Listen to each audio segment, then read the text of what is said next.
마음을 여는 말씀. 왜 마음은 나이가 들어도 쉬지 못할까요? 몸은 예전 같지 않은데 생각은 오히려 더 많아집니다. 잠자리에 누우면 조용해야 할 방 아니 내 머릿속에서는 끝없는 이야기로 가득 차오릅니다. 지나간 말 한마디가 떠오르고 이미 끝난 일들이 다시 살아나며 아직 오지 않은 내일을 미리 걱정합니다. 이것이 바로 우리가 말하는 번뇌입니다. 예전에는 일이 바빠서 괴로웠다면 이제는 조용해서 더 괴롭다고 말씀하시는 분들이 많습니다. 시간이 생겼는데 마음은 편해지지 않았다고요. 그 고백 속에는 오랜 세월 애써 살아온 분들의 깊은 숨이 담겨 있습니다. 불교에서는 인간의 괴로움을 탐욕과 성냄과 어리석음, 이 세 가지에서 비롯된다고 말합니다. 하지만 오늘 우리는 어려운 말을 하려는 것이 아닙니다. 번뇌를 없애겠다고 다짐하자는 것도 아닙니다. 다만 묻고 싶습니다. 혹시 번뇌를 적으로 여기고 계시지는 않습니까? 없애야 할 것, 밀어내야 할 것, 부끄러운 약점으로 여기고 있지는 않으십니까? 그러나 가만히 들여다보면 번뇌는 우리 삶을 통과해온 흔적이기도 합니다. 사랑했기에 걱정이 생겼고 책임졌기에 불안이 남았으며 열심히 살았기에 후회도 남았습니다. 번뇌는 실패의 증거가 아니라 살아온 세월의 그림자입니다. 빛이 강할수록 그림자도 짙어지듯 열심히 살아온 인생일수록 마음의 무게도 깊어집니다. 오늘 이 시간 우리는 번뇌를 몰아내는 법을 배우려는 것이 아닙니다. 번뇌에서 조금씩 자유로워지는 길을 함께 걸어보려 합니다. 완전히 사라지지 않아도 괜찮습니다. 다만 휘둘리지 않는 법을 배우면 됩니다. 생각이 올라와도 휩쓸리지 않고 감정이 일어나도 스스로를 잃지 않는 것. 그것이 바로 노년에 더 깊어지는 지혜입니다. 이제 숨을 한번 천천히 들이쉬고 길게 내쉬어 보십시오. 마음이 조금 느려졌다면 우리는 이미 첫걸음을 뗀 것입니다. 지금부터 번뇌에서 자유로워지는 길을 하나씩 조용히 밝혀보겠습니다. 1장. 번뇌는 적이 아니라 마음의 신호입니다. 조금 전 우리는 숨을 천천히 들이쉬고 내쉬었습니다. 그 짧은 호흡 속에서도 생각은 완전히 멈추지 않았을 것입니다. 그렇습니다. 번뇌는 억지로 밀어낸다고 사라지지 않습니다. 많은 분들이 이렇게 말씀하십니다. 이 나이에도 왜 이렇게 마음이 복잡할까요? 이제는 편해져야 하는 것 아닌가요? 하지만 불교에서는 말합니다. 번뇌는 없애야 할 적이 아니라 내 마음이 보내는 신호라고요. 배가 고프면 꼬르륵 소리가 나듯 마음이 허기지면 번뇌가 일어납니다. 외로우면 외로움의 생각이 올라오고 두려우면 불안이 모습을 드러냅니다. 그것을 무조건 나쁘다고 밀어내면 마음은 더 큰 소리로 우리를 부릅니다. 나를 좀 보아달라고 말입니다. 불교에서 말하는 괴로움의 뿌리는 탐욕, 성냄, 어리석음, 이 세 가지로 설명됩니다. 조금 어렵게 들릴 수 있지만 사실은 우리 일상 속 이야기입니다. 탐욕이란 더 갖고 싶고 더 붙잡고 싶고 지금 이대로는 부족하다고 느끼는 마음입니다. 이미 충분히 살아왔음에도 아직 모자라다고 여기는 마음이지요. 성냄은 내 뜻대로 되지 않을 때 일어나는 마음입니다. 자식이 내 마음 같지 않을 때, 몸이 예전 같지 않을 때, 세상이 내 기대를 따라주지 않을 때, 우리 안에서는 조용한 분노가 올라옵니다. 어리석음은 모른다는 뜻이 아닙니다. 변하는 것을 변하지 않기를 바라는 마음, 떠나가는 것을 붙잡을 수 있다고 믿는 마음, 그것이 어리석음입니다. 이 세 가지가 얽히면 번뇌는 자연스럽게 생겨납니다. 그러니 번뇌는 이상한 것이 아닙니다. 아주 인간적인 현상입니다. 문제는 번뇌가 일어나는 것이 아니라 그 번뇌에 끌려가는 것입니다. 생각이 하나 올라옵니다. 앞으로 어떻게 되지? 그 생각을 붙잡는 순간 마음은 미래로 달려갑니다. 또 하나의 생각이 이어집니다. 혹시 잘못되면 어떡하지? 그 다음에는 두려움이, 그 다음에는 불안이 꼬리를 물고 이어집니다. 이렇게 우리는 생각 하나에 하루를 빼앗기곤 합니다. 그래서 수행의 시작은 없애는 것이 아니라 알아차리는 것입니다. 아, 내가 지금 걱정하고 있구나. 아, 내가 화가 났구나. 이렇게 조용히 인정하는 순간 번뇌와 나 사이에는 작은 틈이 생깁니다. 그 틈이 바로 자유의 시작입니다. 예전에는 번뇌가 곧 나 자신이었습니다. 화가 나면 내가 화가 되었고, 걱정이 올라오면 내가 걱정이 되었습니다. 그러나 알아차림이 생기면 달라집니다. 화가 일어났구나. 이렇게 바라볼 수 있습니다. 나는 화 그 자체가 아니라 화를 바라보는 사람이라는 사실을 조금씩 깨닫게 됩니다. 이것이 바로 번뇌에서 자유로워지는 첫걸음입니다. 완전히 없애려 하지 마십시오. 억지로 눌러 참으려 하지 마십시오. 그저 올라오는 마음을 조용히 바라보십시오. 하늘에 구름이 떠가듯 마음에도 생각이 떠갑니다. 구름을 붙잡지 않듯 생각도 붙잡지 않아도 됩니다. 지금 이 순간에도 혹시 작은 걱정 하나가 떠오르십니까? 그렇다면 이렇게 속으로 말해 보십시오. 그래, 내가 왔구나. 그 한마디면 충분합니다. 밀어내지도 따라가지도 않는 태도. 그 자리가 바로 알아차림입니다. 번뇌는 사라져야 할 적이 아니라 나를 돌아보게 하는 신호입니다. 그 신호를 읽기 시작할 때 우리는 이미 흔들림 속에서도 중심을 찾고 있습니다. 이제 그 알아차림을 조금 더 깊게 가져가 보겠습니다. 2장. 생각이 많아질수록 괴로움은 깊어집니다. 조금 전 우리는 번뇌를 적으로 보지 말자고 했습니다. 그저 알아차림이 시작이라고 말씀드렸습니다. 이제 한 걸음 더 들어가 보겠습니다. 왜 번뇌는 생각이 많아질수록 더 깊어질까요? 우리의 괴로움은 대부분 사실에서 오지 않습니다. 사실은 아주 단순합니다. 오늘은 날씨가 흐립니다. 몸이 조금 피곤합니다. 전화가 오지 않았습니다. 여기까지는 사실입니다. 그런데 마음은 거기에 이야기를 붙입니다. 날씨가 흐리니 괜히 더 우울하네. 몸이 피곤하니 큰 병은 아닐까. 전화가 없는 걸 보니 나를 잊은 건 아닐까. 이때부터 사실은 사라지고 생각이 자라기 시작합니다. 불교에서는 이것을 분별이라고 합니다. 있는 그대로 보지 못하고 내 마음의 색을 덧칠하는 것입니다.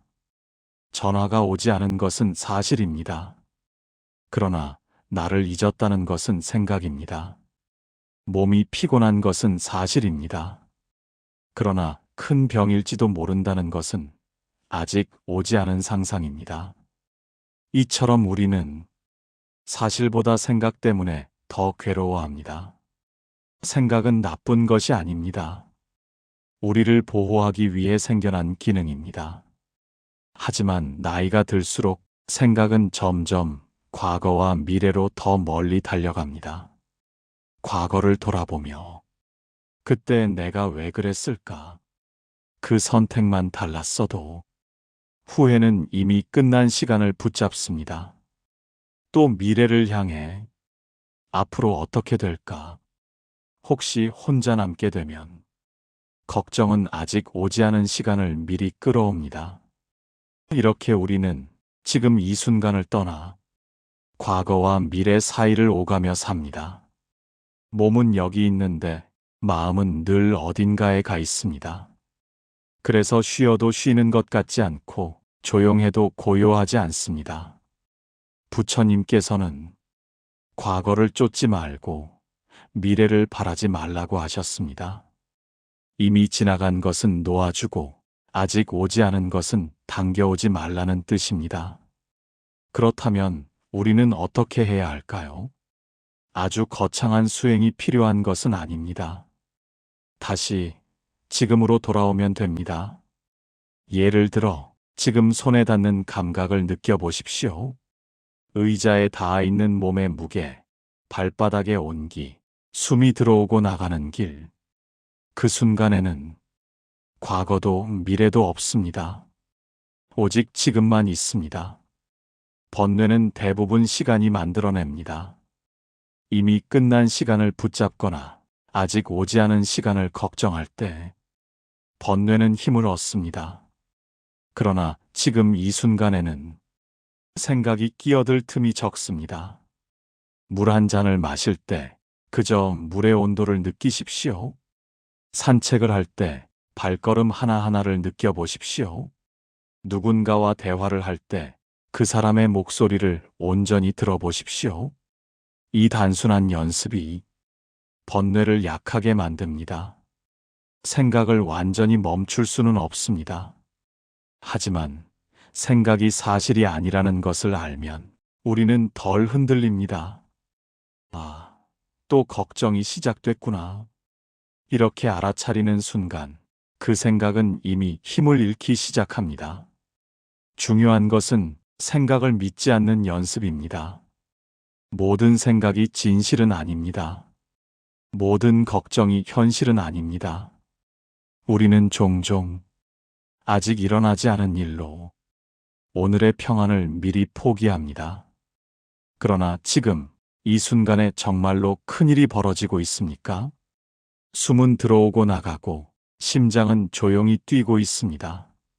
지금 이 자리에 머무를 수 있다면 번뇌는 점점 설 자리를 잃습니다. 생각이 많아질수록 괴로움은 깊어집니다. 하지만 생각과 사실을 구분할 수 있다면 그 괴로움은 한 겹 벗겨집니다. 이제 우리는 조금 알게 되었습니다. 번뇌는 생각에서 자라고 그 생각은 시간 속에서 부풀어 오른다는 것을요. 그렇다면 다음으로 살펴볼 것은 이것입니다. 우리는 과연 무엇을 그토록 붙잡고 있기에 이토록 생각이 많아지는 것일까요? 3장. 붙잡고 있는 것이 번뇌를 만듭니다. 조금 전 우리는 생각이 많아질수록 괴로움이 깊어진다고 말씀드렸습니다. 그리고 그 생각은 과거와 미래를 오가며 자란다고 했지요. 그렇다면 묻게 됩니다. 우리는 무엇을 그렇게 붙잡고 있기에 생각이 멈추지 않는 것일까요? 불교에서는 그것을 집착이라고 부릅니다. 집착은 특별한 사람이 하는 것이 아닙니다. 사랑하는 사람일수록, 소중한 것일수록 더 강하게 붙잡게 됩니다. 집착의 구조는 단순합니다. 먼저 내 것이라는 마음이 생깁니다. 그리고 잃고 싶지 않다는 두려움이 따라옵니다. 그 두려움이 걱정으로 변하고 걱정이 반복되면 번뇌가 됩니다. 예를 들어보겠습니다. 자식에 대한 마음은 사랑에서 시작됩니다. 잘 되기를 바라는 마음, 아프지 않기를 바라는 마음, 힘들지 않기를 바라는 마음. 그런데 그 바람이 점점 커지면 이렇게 변합니다. 왜 저렇게 사는 걸까? 내 말대로 하면 좋을 텐데. 혹시 잘못되면 어떡하지? 사랑은 걱정이 되고, 걱정은 통제가 되며, 통제가 되지 않을 때 괴로움이 생깁니다. 건강도 마찬가지입니다.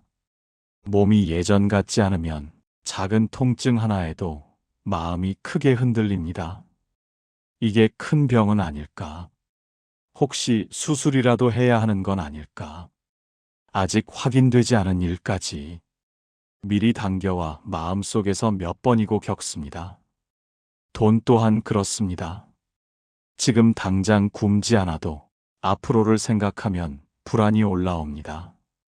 혹시 모자라면, 혹시 자식에게 짐이 되면, 이 모든 걱정의 뿌리에는 같은 마음이 숨어 있습니다. 잃고 싶지 않다는 마음, 내 뜻대로 되기를 바라는 마음. 그러나 가만히 생각해 보십시오. 자식은 원래 내 것이 아니었습니다. 건강도 영원히 붙잡을 수 있는 것이 아니었습니다. 돈 역시 잠시 머무는 인연일 뿐입니다. 우리는 잠시 맡아 살아갈 뿐, 영원히 소유할 수는 없습니다. 놓는다는 것은 버린다는 뜻이 아닙니다. 무책임해진다는 뜻도 아닙니다. 놓는다는 것은 내가 통제할 수 없는 부분을 인정하는 것입니다. 자식의 인생은 자식의 길입니다. 나는 그저 응원할 수 있을 뿐 대신 살아줄 수는 없습니다. 건강은 관리할 수는 있지만 영원히 붙잡을 수는 없습니다. 그래서 오늘 하루를 더 소중히 쓰는 것이 가장 지혜로운 태도입니다. 돈도 마찬가지입니다. 미리 모든 미래를 계산해도 삶은 늘 계산대로 흐르지 않습니다. 그러니 준비는 하되 마음을 저당 잡히지 않는 것이 중요합니다. 집착은 손에 힘을 주는 것입니다.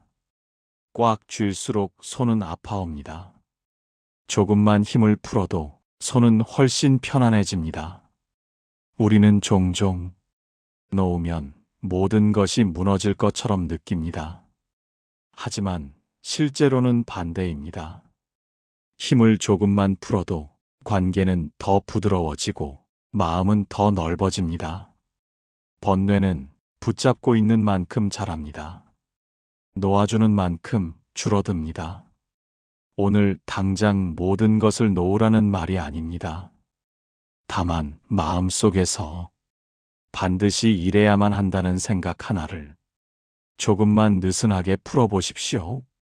자식이 내 기대와 달라도 괜찮다고, 몸이 예전 같지 않아도 괜찮다고, 미래가 완벽히 보장되지 않아도 괜찮다고 스스로에게 말해보십시오.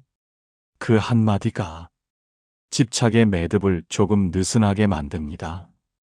우리는 평생 붙잡는 법을 배우며 살았습니다. 이제는 조금 놓는 법을 배울 나이입니다.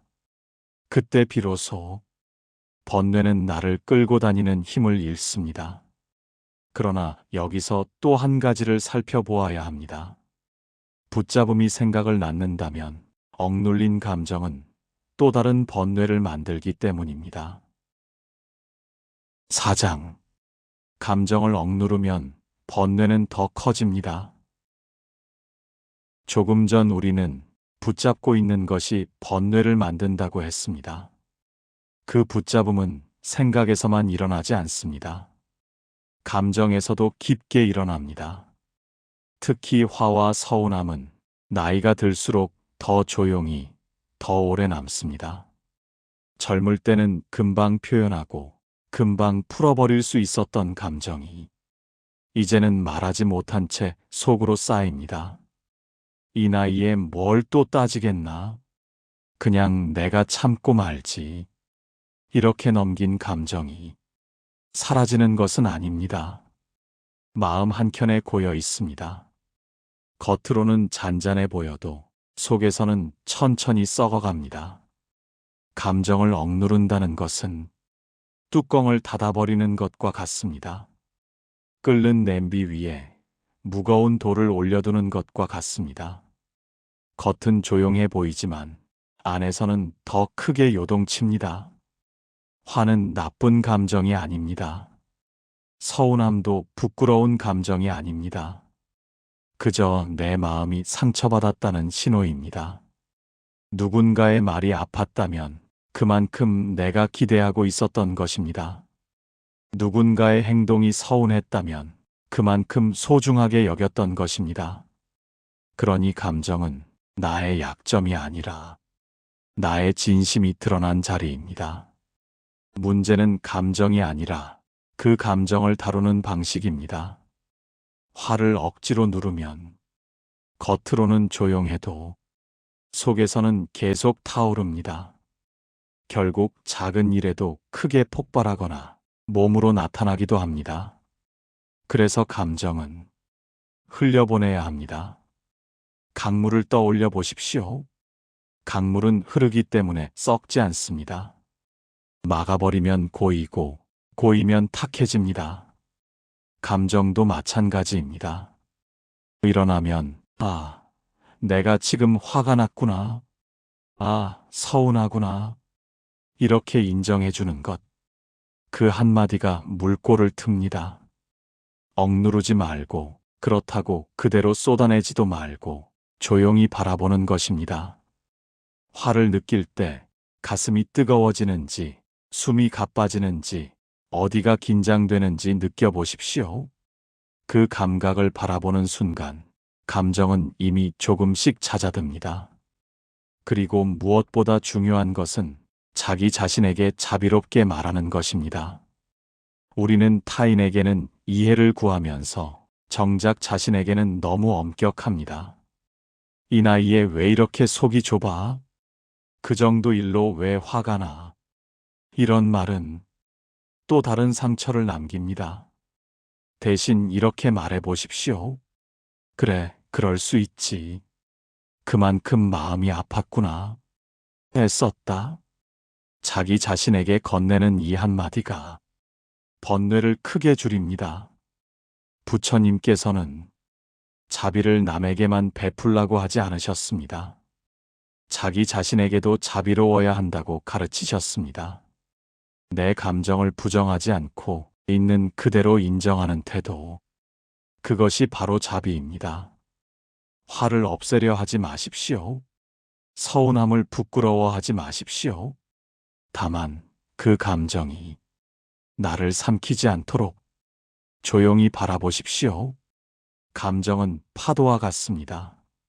올라왔다가 반드시 내려갑니다.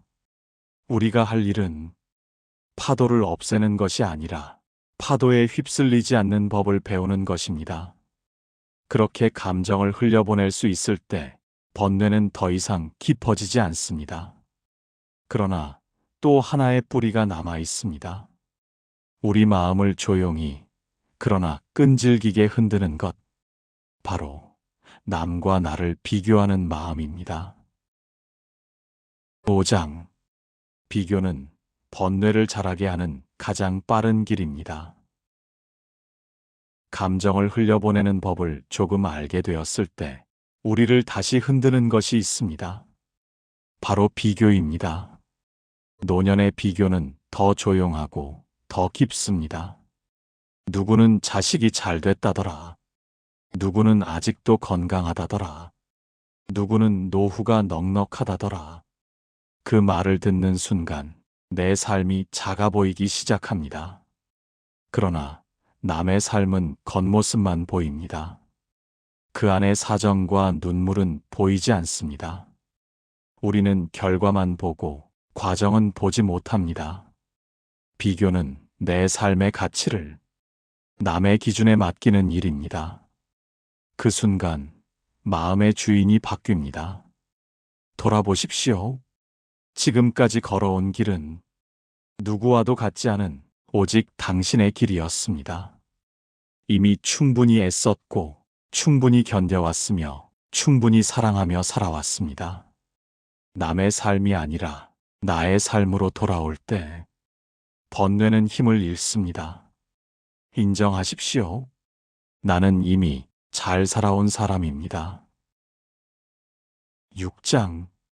고요 속에 머무를 때 번뇌는 힘을 잃습니다. 비교의 자리에서 한 걸음 물러나면 비로소 고요가 보이기 시작합니다. 번뇌는 소란 속에서 힘을 얻습니다. 그러나 호흡을 천천히 바라보면 생각은 자연히 느려집니다. 들이쉬고 내쉬는 숨. 그 단순한 움직임 안에는 과거도 미래도 없습니다.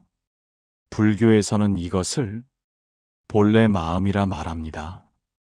애써 만들지 않아도 원래 맑고 고요한 마음. 하루를 조금 느리게 살아보십시오. 말을 줄이고 침묵 속에 잠시 머물러 보십시오. 혼자 있는 시간이 외로움이 아니라 수행이 되는 순간 번뇌는 조용히 힘을 잃습니다. 7장. 번뇌가 사라진 것이 아니라 다스릴 수 있게 된 것입니다. 이제 우리는 조금 알게 되었습니다. 번뇌를 없애는 길이 아니라 번뇌와 함께 서는 법을 배우고 있다는 것을요. 완전한 무번뇌는 어쩌면 환상일지도 모릅니다. 사람으로 태어난 이상 생각은 일어나고 감정은 움직입니다. 중요한 것은 그것이 생기느냐가 아니라 그것에 휘둘리느냐입니다. 예전에는 한 번 흔들리면 하루가 무너졌습니다. 그러나 이제는 다릅니다. 흔들려도 다시 돌아옵니다. 호흡으로, 알아차림으로, 스스로를 다독이며 중심으로 돌아옵니다.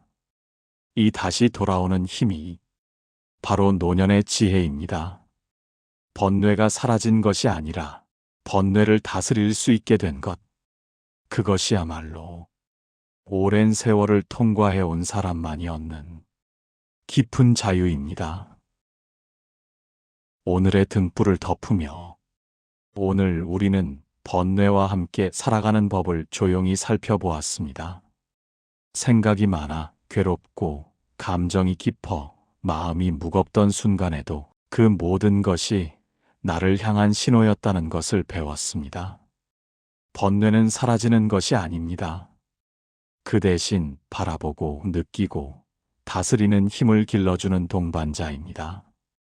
화와 서운함을 억누르지 않고 흘려보낼 때, 집착을 조금 놓아줄 때, 비교에서 벗어나 나만의 삶으로 돌아올 때, 그리고 고요 속에서 숨을 느낄 때, 번뇌는 조금씩 힘을 잃습니다. 지금 이 순간에도 떠오르는 걱정과 생각이 있을 수 있습니다. 그러나 그것이 나를 정의하지 않습니다. 그저 지나가는 구름처럼 바라보십시오. 알아차림과 자비로운 자기 대화는 그 구름을 자연스럽게 흘려보내는 힘이 됩니다. 오늘 하루 조금 느리게, 조금 더 부드럽게 마음을 안아주십시오. 내가 살아온 인생을 충분히 인정하고 놓을 수 있는 것과 붙잡아야 할 것을 알아가는 것. 그것이 노년의 지혜입니다. 오늘의 등불을 덮으며 마음 깊은 곳에서 조용히 웃어보십시오. 그리고 내일 또 한 번의 숨을 들이쉬며 살아가는 나 자신에게 따뜻하게 인사하십시오. 번뇌는 여전히 떠오를지 모르지만 이제 우리는 흔들리더라도 다시 중심으로 돌아올 수 있습니다. 그 마음으로 오늘 밤 고요한 시간 속에서 스스로에게 작은 평화를 허락하시길 바랍니다.